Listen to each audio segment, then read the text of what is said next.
I'm meteorologist Ed Curran with a real-time weather update, and we're taking a look at some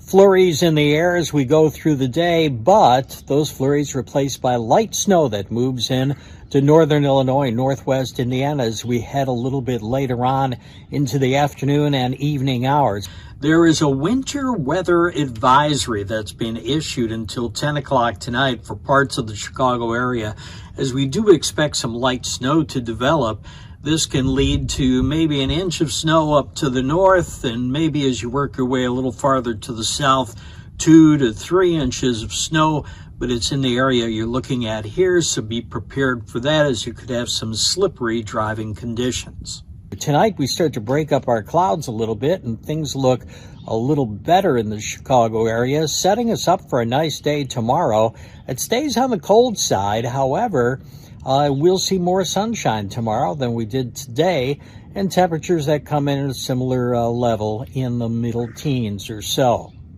Your normal high this time of year should be around 33 to 34 degrees, and as you can see, as we go through the entire week, we fall well short of being anywhere near that number.